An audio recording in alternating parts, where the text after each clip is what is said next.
प्रेम से कहना। सत्संगत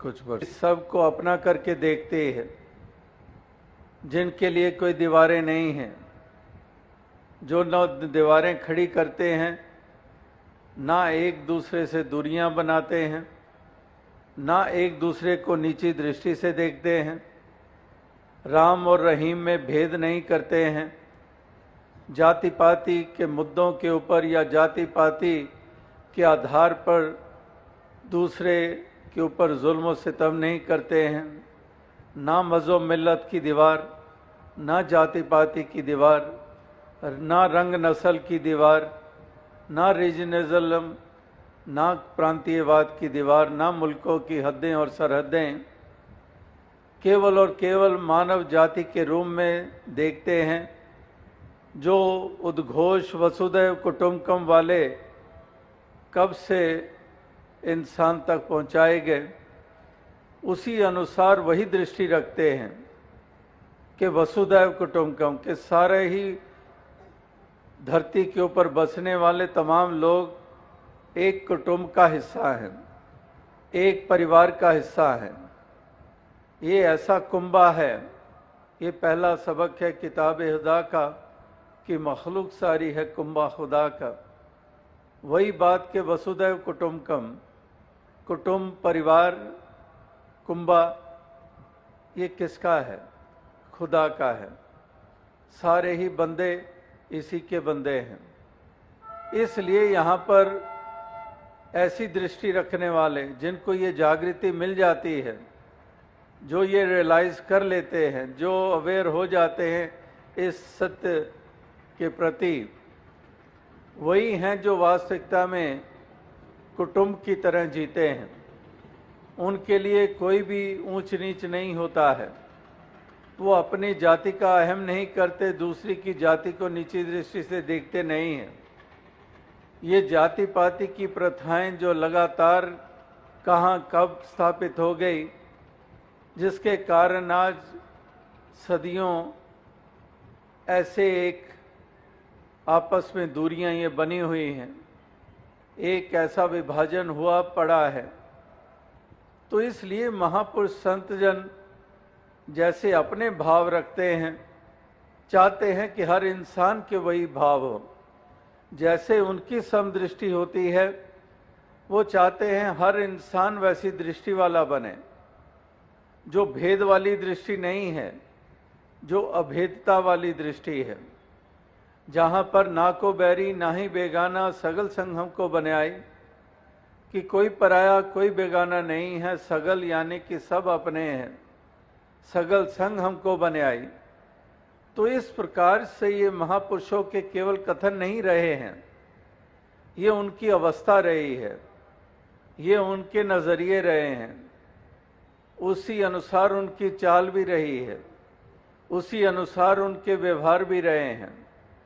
उनका दुत्कारने वाला रवैया नहीं रहा है, उनका अपनाने वाला रवैया रहा है।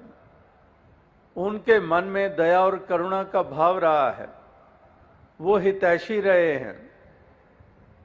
इसीलिए सच्चे धर्म होने का वो वास्तविकता में एक प्रमाण रहे हैं। इसीलिए वो वचन जो लगातार पढ़ते सुनते आ रहे हैं कि दया धर्म का मूल है, पाप मूल अभिमान, तुलसी दया न छोड़िए जब लग घट में प्राण, के वाकई ही वो दया और करुणा वाले रहे हैं। इसीलिए वो सच्चे धर्म की परिभाषा पे खरे उतरे हैं कि दया धर्म का मूल है, कि धर्म का मूल दया है। तो दया वालों ने ही धर्म को मजबूत किया, दया वालों करुणा वालों ने ही धर्म की पहचान, सच्ची पहचान बनाई। तो इस प्रकार से महापुरुषों ने धर्म की सच्ची परिभाषा वचनों और कर्म के द्वारा संसार के सामने रखी। लेकिन इंसान हर कोई जैसे कहा कि समझ नहीं पाया, और इसीलिए धर्म को भी पता नहीं क्या क्या रूप दे दिए गए, और वही धर्म आज लड़ाई झगड़े के कारण बन चुके हैं। जैसे बुल्ले शाह जी और अनेकों सूफी संतों ने कहा है कि मजहबा वाले लड़ लड़ मरदे, असल बात नू मूल ना फड़ दे। कि एक मजहबों वाले ये मजहब मिल्लत की दीवारों में बंधे हुए, तो कहते हैं कि मजहबा वाले लड़ लड़ मरदे, असल बात नू मूल ना फड़ दे। जो असल बात है, जो असलियत है, जो हकीकत है, जो सच्चाई है, वो उनकी पकड़ में नहीं आता है। असल बात नू मूल ना फड़ दे, वो असल जो है वो उनकी पकड़ में नहीं आता है। तो इसीलिए उनका जीवन अंधकार में ही बन जाता है। वो लड़ाइयाँ और झगड़ों में विश्वास करते हैं, वो हिंसा में विश्वास करते हैं, वाणी के द्वारा भी हिंसा करेंगे, व्यवहार भी हिंसक पूर्वक होगा और कलह कलेश मचाने वाले होंगे। तशद्दुद और जुल्म और सितम के रास्ते पे चलने वाले वो वही रहे हैं जिन्होंने ये मर्म नहीं जानी, जिन्होंने सच्ची धर्म की परिभाषा नहीं जानी, जिन्होंने इस सत्य परमात्मा की पहचान नहीं की, जिन्होंने इनके बंदों की कदर नहीं की। तो वही हैं जो अंधकार के प्रतीक वो युगों युगों से रहे हैं और आज कलयुग के दौर में भी वही प्रतीक हैं। हालांकि कलयुग को अपने आप में ही सारे अंधकार वाला युग मानते आ रहे हैं। चारों युगों में इस युग को सबसे नीचे दर्जे वाला माना जाता है और जुबान पर हमारी यही आ रहा है कि घोर कलयुग है। घोर कलयुग इसीलिए है क्योंकि यही बंदा जो खुदा का बंदा होने के बावजूद, जो आत्मा हर बंदे में परमात्मा की अंश के रूप में है, ज्योत है, लेकिन अज्ञानता ने इसकी चाल को कैसी बना दिया है कि एक घोर कलयुग का ये हिस्सा माना जा रहा है, जहां पर भाई भाई का वैरी है, जहां पर घृणा वैर ईर्ष्या की अग्नि में जलते और जलाते हैं, जहां पर ये संबंध कितने कमज़ोर होते चले जा रहे हैं, कहां पर दो पैसों के लिए भाई भाई का वैरी बन जाता है। बेटा बाप की जान लेने को तैयार है कि जायदाद ये बाकियों में ना बांट दे मेरा पिता, ये सारा मेरे हिस्से में आए तो उसकी जान ले लूं। तो इस प्रकार से ये किस कदर इंसान की ये चाल बनी हुई है, किस कदर ये इस जीवन के सफर को तय कर रहा है। तो ये महापुरुष संत जन इसीलिए कदम कदम पर सुचेत करते हैं, कदम कदम पर एहसास कराते हैं कि इंसान तेरी बहकी हुई चाल, तेरी भटकी हुई चाल, ये तेरे लिए और औरों के लिए नुकसान का कारण है। तू अपनी चाल संभाल ले, तू अपना रुख, अपना मुख उस और कर ले जिस तरफ रुख करने से तेरा भी उद्धार होगा और तेरे द्वारा दूसरों को भी सुख मिलेगा। तो इसलिए महापुरुषों ने कदम कदम पर इसको चेतनता दी है, कदम कदम पर जागृति दी है, कदम कदम पर एहसास कराया है कि इंसान जरा ठहर और सुन और समझ कि वाकई ही तेरा जीवन किस तरह से, किस प्रकार से जिया जा रहा है, तू किस तरफ तू अपने कदमों को बढ़ा रहा है। तो जिसके कारण तेरा कल्याण होना है, जिसके कारण तेरी शोभा बननी है, जिसके कारण तेरा रुतबा बुलंद होना है, जिसके कारण आनंद का पात्र बनेगा, जिसके कारण तेरी आत्मा आवागमन के बंधन से निजात पाएगी, तो क्यों ना तू उस रास्ते पे चल निकले। इसीलिए महापुरुष उसी रास्ते पे चलने के लिए प्रेरणा देते हैं, गफलत की नींद में सोए हुए को जगाते हैं कि इस गफलत की नींद से जग जाओ।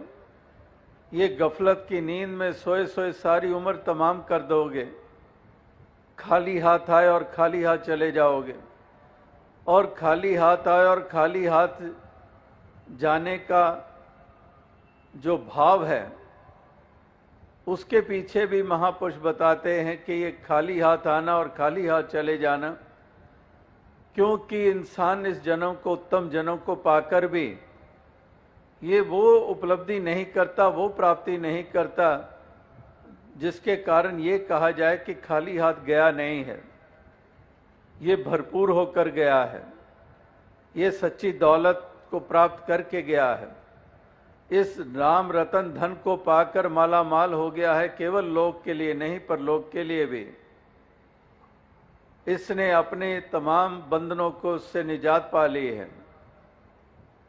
तो इस प्रकार से ये महापुरुष कहते हैं कि अमोलक जन्म मिला, भरपूर होने का मौका मालिक ने दिया, लेकिन इंसान कंगाल ही रहा, आत्मा कंगाल रही, इसका मन कंगाल रहा, क्योंकि इसने वो कदम नहीं उठाए, क्योंकि ये गफलत की नींद से उठा नहीं, क्योंकि इसने ये सच की लख्ता की नहीं, ये सच की प्राप्ति की नहीं है।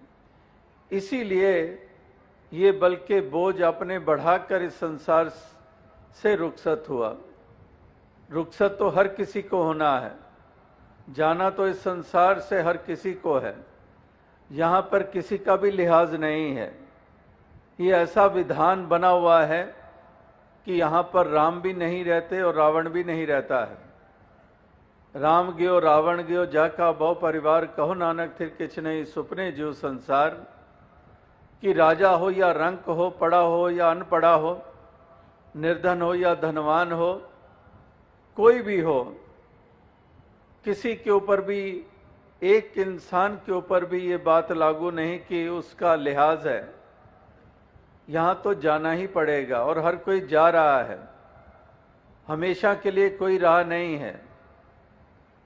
तो जो आए हैं सो जाएंगे, राजा रंग फकीर, कि जो आता है वो जाता भी है। उगा सो काटिए, फूला सो कुमलाए, जो बना सो गिर पड़े और जो आए सो जाए। कि ये तो ऐसा ही विधान है, लेकिन महापुरुष आज भी अपने वचनों में यही ये एहसास करा रहे थे कि वास्तविकता में हमने इस जीवन के मायने को मायने देने हैं। We have to give meaning to our lives, कि हमने अपने जीवन को सही मायनों में प्राण देने हैं।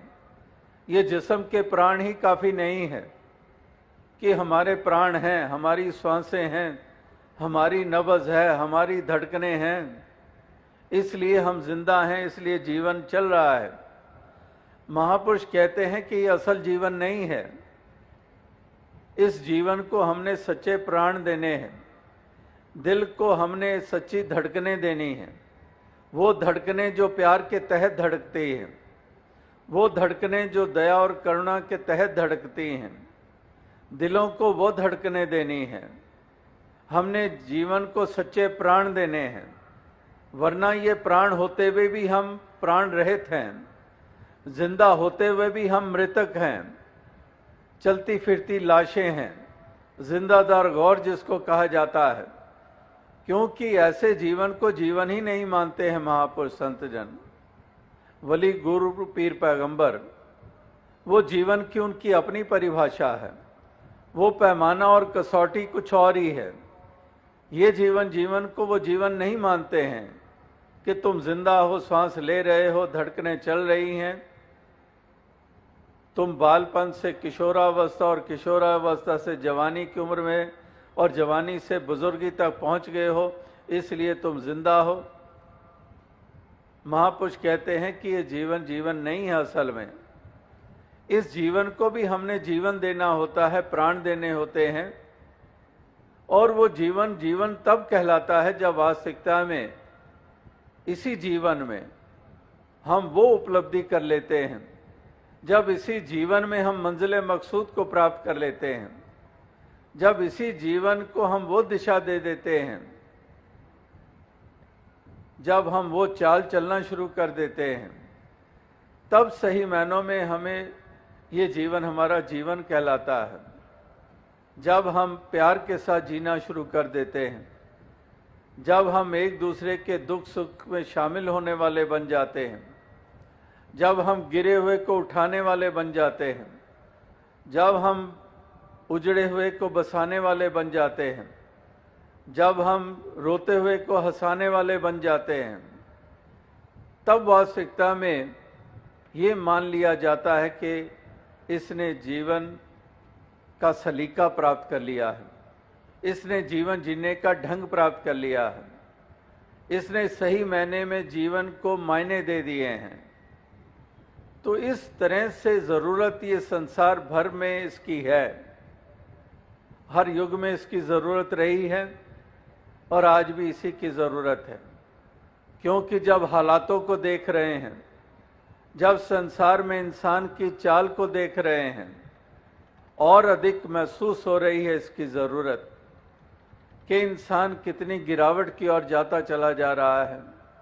महापुरुषों की चाहत कुछ और थी, वलियों गुरु पीर पैगंबरों की प्रेरणाएं कुछ और थी, लेकिन इंसान ने उन सब की तरफ पीठ कर लिया और ये विपरीत दिशा की तरफ चल निकला है।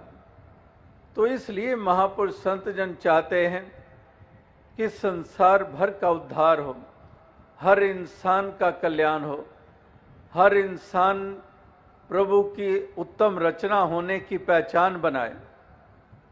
जो महापुरुषों ने कहा कि तमाम योनियों में से ये श्रेष्ठ योनि वाला ये इंसानी योनि है, तो वाकई वो अपनी पहचान बनाए इस रूप में कि वाकई उत्तम जन्म में आया है, जिस जन्म को पाना हीरे जैसा अमोलक जन्म माना गया है। लेकिन यही इंसान की जब नादानी हो जाती है तो यही हीरे वाला जन्म कौड़ी वाला जीवन बन जाता है। इसीलिए कहते हैं कि हीरे जैसा जन्म है कौड़ी बदले जाए, कि ये कौड़ियों के भाव चला जाता है। हीरे जैसा जन्म तो था लेकिन कौड़ियों के भाव चला गया। तो इसीलिए महापुरुष संतों का कथन ये युगों युगों से यही रहा है कि इंसान तो अपना उद्धार कर ले, तो अपना कल्याण कर ले, तो मालिक खालिक से अपना नाता जोड़ ले, ये सच की प्राप्ति कर ले, ये सत्य का बोध हासिल कर ले, और सत्य का बोध हासिल करके तो अपना मुख उजला कर ले। ये सत्य का बोध हासिल करके जन्मों जन्मों की भटकन से निजात प्राप्त कर ले, आत्मा को मोक्ष और मुक्ति प्रदान कर ले। तो यही महापुरुष संत जनों की प्रेरणाएं रही हैं और आज भी महापुरुष उसी तरफ ही प्रेरित कर रहे हैं कि इंसानों जरा गौर करो, जरा सोचो विचारो कि ये जीवन केवल खाने पीने सोने के लिए नहीं है, ये केवल विलासों के लिए नहीं है, ये केवल भोग के लिए नहीं है, ये केवल तृष्णाओं की पूर्ति के लिए नहीं है, ये केवल तेरे मेरे के लिए नहीं है। इस जीवन का बहुत महत्व है। ये मानव जन्म दुर्लभ है, होत न बारंबार, जो बन फल पाके भोई गिरे बौर न लागे डार। कि ये जन्म ऐसा है कि फल टहनी से डाल से टूट कर गिर जाता है तो लाख कोशिश करो वो टहनी से वापस नहीं लग पाता है। इसी तरह से ये जन्म तुम्हारा बहुत दुर्लभ है, बहुत अमोलक जन्म है। इसकी कदर कर लो, अपनी श्वासों की कदर कर लो, इन घड़ियों की कदर कर लो, बेकदरे ना बनो। अगर बेकदरे बनोगे तो तुम्हारी भी कदर जाती रही।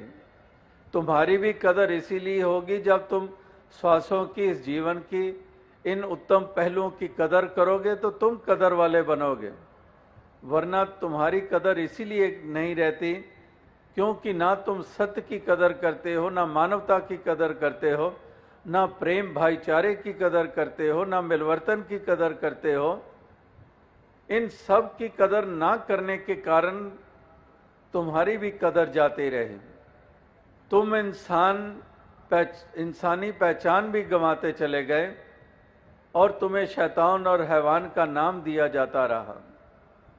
तो इसलिए तुम बेकदरे ना बनो, तुम कदरदान बनो। तुम कदर करो इस सत्य परमात्मा की, कदर करो इस मार्ग की, कदर करो भाईचारे और प्रेम की, करुणा की। तो अगर तुम इन तमाम पहलुओं की कदर करने वाले बन जाओगे तो तब ही वास्तविकता में तुम इंसान होने की सच्ची पहचान बनोगे, धर्मी होने की सच्ची पहचान बनोगे, तुम्हारा रुतबा